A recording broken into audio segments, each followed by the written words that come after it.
أعوذ بالله من الشيطان الرجيم بسم الله الرحمن الرحيم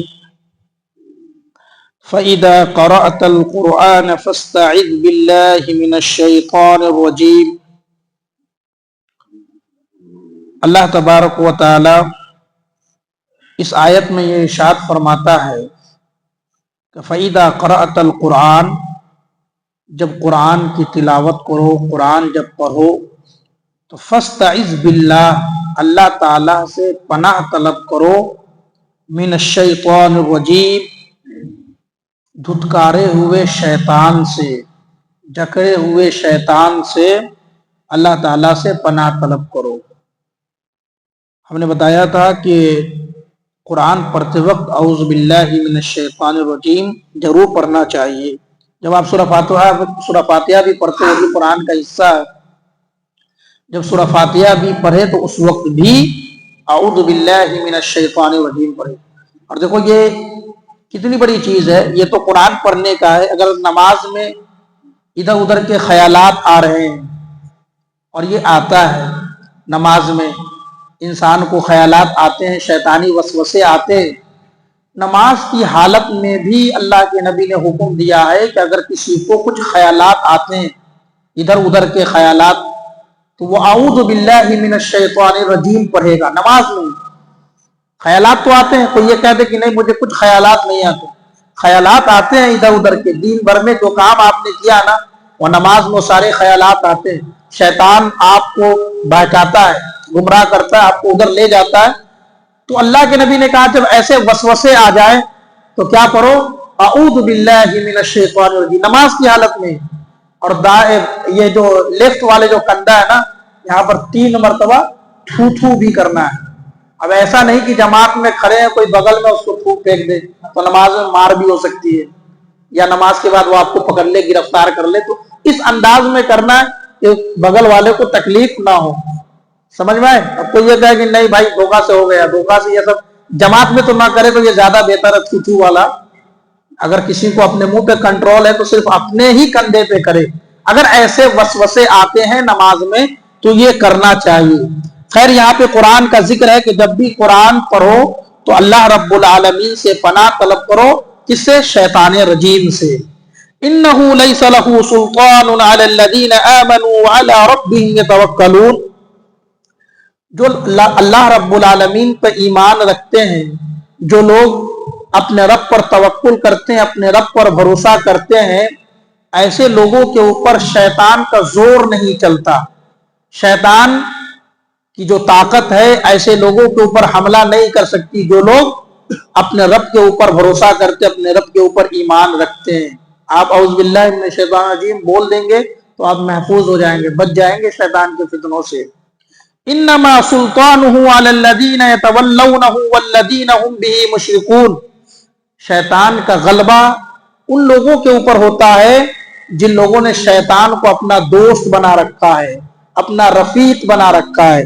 شیطان بھی دوست ہوتا ہے انسانوں کا، تو جنہوں نے اپنے شیطان کو اپنے دوستی کر رکھی ہے شیطانوں سے، تو شیطان ان کے اوپر غالب آ جاتا ہے۔ والذین هم بربهم مشرکون اور شیطان ان لوگوں کے اوپر بھی غالب آتا ہے جو لوگ شرک کرتے ہیں، اللہ کے ساتھ دوسروں کو شریک ٹھہراتے ہیں، ایسے لوگوں کے اوپر بھی شیطان غالب آتا ہے اور اسے گمراہ کر دیتا ہے۔ وَإِذَا بَدَّلْنَا آيَةً مَكَانَ آيَةٍ وَاللَّهُ أَعْلَمُ بِمَا يُنَزِّلُ قَالُوا إِنَّمَا أَنْتَ مُفْتَرٍ اللہ کہتا ہے کہ ہم ایک آیت کو بدل کر کے اس کی جگہ پر دوسری آیت کو لاتے ہیں، ایک حکم کو بدل کر کے دوسرے حکم کو لاتے ہیں۔ یہ اللہ کی حکمت ہے۔ بعض آیتیں منسوخ ہو جاتی ہے، منسوخ بولتے ہیں شروع اسلام میں کچھ چیزیں جائز تھی، جس کو اللہ ہی نے کہا تھا کہ یہ جائز ہے، بعد میں کہا گیا یہ جائز نہیں ہے۔ قرآن میں ایسی کئی آیتیں ہیں جو تلاوت تو ہوتی ہے لیکن اس کا حکم منسوخ ہے۔ روزے کے بارے میں آتا ہے کہ وَعَلَى الَّذِينَ يُطِيقُونَهُ فِدْيَةٌ طَعَامُ مِسْكِينٍ اگر کوئی روزہ نہیں رکھتا ہے تو وہ ایک مسکین کو فدیہ دے دے۔ یہ آیت منسوخ ہو چکی ہے، روزہ رکھنا ہی پڑے گا آپ کو، سمجھ میں آ رہی ہے؟ روزہ رکھنا ہی پڑے گا آپ کو۔ یہ آیت منسوخ ہو گئی کہ نہیں، اگر آپ بیمار ہیں تو آپ رمضان کے بعد کسی اور دن آپ اس روزے کی قضا کریں گے. پہلے ایسے حکم کیا تھا, اگر روزہ اس دن آپ نہیں رکھتے ہیں تو ایک مسکین کو کھانا کھلا دیں گے, فدیہ دے دیں گے, تو آپ کا کام جچے گا. قرآن کی تلاوت تو موجود ہے لیکن اس کا حکم منسوخ ہو گیا. اگلی صفحہ میں اللہ تعالیٰ نے وہاں پر شہر رمضان الذی انزل فیہ القرآن, وہاں پہ اللہ تعالیٰ نے اس کو ذکر کر دیا کہ یہ حکم منسوخ ہے. تو یاد رکھیے, تو اللہ ہی تبارک و تعالیٰ ایک حکم کو لاتا ہے, دوسرے حکم کو اس کی جگہ پر بدل دیتا ہے. یہ اللہ کی حکمت ہے. واللہ عالم بما ينزل قالوا واللہ عالم, اور اللہ جانتا ہے جو کچھ نازل کیا گیا ہے.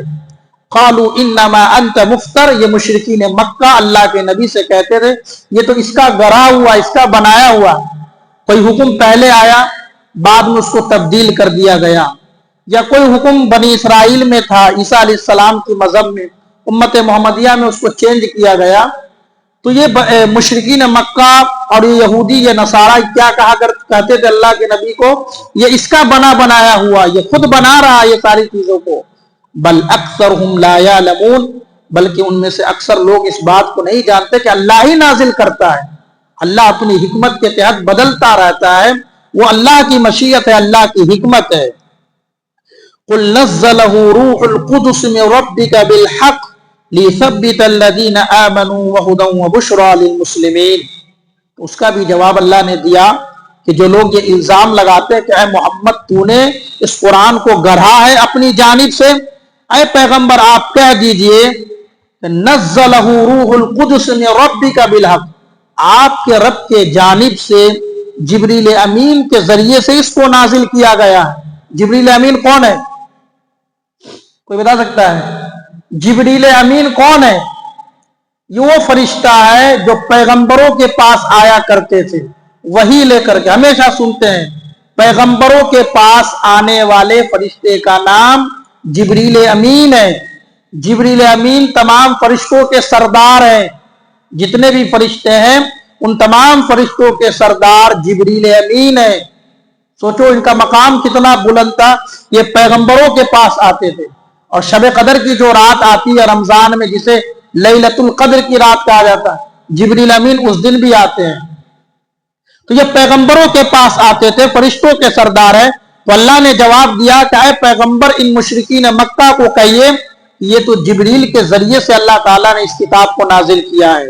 لِيُثَبِّتَ الَّذِينَ آمَنُوا وَهُدًى وَبُشْرَى لِلْمُسْلِمِينَ, تاکہ ایمان والے ثابت قدم رہے, ایمان والے اس بات کے اوپر یقین کرے, اور یہ قرآن ایمان والوں کے لیے ہدایت ہے. وَبُشْرَى لِلْمُسْلِمِينَ, اور مسلمانوں کے لیے اس کے اندر بشارت ہے, خوشخبری دی گئی ہے. تو دیکھو یہ قرآن کس کے جانب سے نازل ہوا ہے؟ اللہ تعالیٰ کے جانب سے. ذریعہ کون تھے بیچ میں؟ حضرت جبریل علیہ السلام. اللہ نے قرآن میں دوسری جگہ بیان فرمایا نزل بروح الامین, ہم نے اس کو روح الامین کے ذریعے سے نازل کیا ہے. بیچ میں حضرت جبریل علیہ السلام ہے. علی قلبک, اے پیغمبر آپ کے دلوں پہ ہم نے اتارا اس قرآن کو. کس کے ذریعے سے؟ جبریل امین کے ذریعے سے.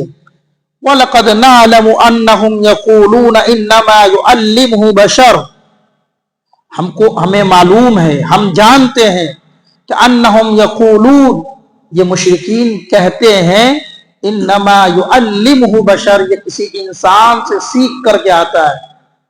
مشرکین اللہ کے نبی کو کہتے تھے کہ یہ تو سیکھ کر کے بیان کر رہا ہے. یہ کچھ غلام آتے تھے فارس سے, روم سے, اللہ کے نبی کے پاس میں. تو مشرکین یہ کہتے تھے کہ یہ پیغمبر جو ہے ان سے سیکھ کر کے یہ عربی بیان کر رہا ہے. قرآن کس زبان میں نازل ہوئی؟ عربی زبان میں. تو عرب کے لوگوں کو چیلنج کیا گیا تھا قرآن نازل کرنے کے بعد. عرب کے بڑے بڑے عالم جو اس وقت عرب کے بڑے ماہر تھے, انہیں چیلنج کیا گیا کہ اس قرآن جیسی کوئی ایک سورت بنا کر کے لاؤ, قرآن جیسے ایک آیت تو بنا کر کے لاؤ. سب کو چیلنج تھا, لیکن اس کے باوجود یہ لوگ الزام کیا دیتے تھے پیغمبر کو, کہتے تھے دیکھو نہیں ماننے کا بہت سارے الزام ہوتے ہیں, یہ ہے وہ ہے, آپ کو حق بات نہیں ماننا تو بہانے بہت سارے ہوتے ہیں. ان کو ماننا ہی نہیں تھا, اصل میں حق بات کو قبول نہ کرنا تھا, تو یہ بہانے بناتے تھے. کہتے تھے کہ انما یعلم بشر, اسے کوئی انسان سکھا رہا ہے, یہ اللہ کا کلام نہیں ہے, یہ انسان سے سیکھ کر کے محمد آتا ہے روز کا روز اور کہتا ہے کہ آج یہ وحی نازل ہوئی ہے، آج یہ پیغام آیا ہے۔ اے پیغمبر، لسان الذی یلحدون الیہ اعجمی، جس کے جانب یہ لوگ منسوب کر رہے ہیں کہ آپ ان سے یہ علم حاصل کر رہے ہیں، وہ تو عجمی ہے۔ عجمی کس کو بولتے ہیں؟ ہم سب عجمی ہیں۔ عرب کے باہر جتنے لوگ ہیں وہ سب عجمی ہیں، اور عجمی کو عربی کہاں سے آ سکتا ہے؟ عجمی تو گنگا ہوتا ہے، وہ بول نہیں پائے گا عربی۔ عجمی عربی بول نہیں سکتا، یہ تو گنگے ہیں۔ اور عرب کے لوگ بھی ابھی جو عربی بولی جاتی ہے وہ فصیح عربی نہیں ہے۔ چیلنج اسی لیے تو اللہ نے کہا تھا عربی فصیح جو عربی ہے وہ قرآن اور حدیث کے اندر موجود ہے، وہ فصیح عربی نہیں بولی جاتی وہاں بھی۔ تو لسان الذی یلحدون الیہ اعجمی، اے پیغمبر یہ جو لوگ نسبت کر رہے ہیں، جوڑ رہے ہیں آپ کو جس انسان کی طرف، یہ تو عجمی ہے۔ اور عجمی کو جانتے ہو عرب کے لوگ کہتے ہیں یہ تو گنگا، یہ کورا، یہ اسے بولنے کہاں آتا ہے۔ وَهَذَا لِسَانٌ عَرَبِيٌّ مُبِينٌ، قرآن کو تو اللہ نے عربی زبان میں نازل کیا ہے۔ چیلنج ہے مکہ والوں، تم تو بنا کر کے دکھا دو، تمہیں چیلنج ہے، تمہاری زبان ہے، تم اپنی ہی زبان میں قرآن جیسی کوئی ایک آیت بنا کر کے دکھاؤ۔ آج تک چیلنج ہے، قیامت تک کے لیے چیلنج ہے، آج تک کوئی بنا نہیں پایا۔ ان الذین لا یؤمنون، آج تو اے آئی کا دور ہے نا، انٹرنیٹ کا دور ہے، انٹرنیٹ سے بنا کے دکھا لے کوئی قرآن جیسی ایک آیت۔ چیلنج ہے اللہ کا، نہیں بنا سکتے۔ دنیا کتنی ترقی کر گئی، نہیں بنا سکتے۔ یہ چیلنج ہے اللہ تبارک و تعالیٰ کا۔ ان الذین لا یؤمنون بآیات اللہ لا یہدیہم اللہ ولا عذاب علیم، جو لوگ اللہ تبارک و تعالیٰ کی آیتوں پر ایمان نہیں رکھتے، لا یہدیہم اللہ، اللہ تبارک و تعالیٰ انہیں ہدایت نہیں دیتا۔ اللہ کی آیتوں پر اگر ایمان نہیں ہے، شک آ گیا اللہ کی آیتوں پر، اللہ کے حکموں پر، اللہ ایسے لوگوں کو ہدایت نہیں دیتا۔ وَلَهُمْ عَذَابٌ عَلِيمٌ، ایسے لوگوں کے لیے اللہ تبارک و تعالیٰ نے دردناک عذاب تیار کر رکھا ہے۔ اللہ تعالیٰ سے دعا ہے رب العالمین ہم سب کو ان کہی باتوں پر عمل کرنے کی توفیق عطا فرمائے۔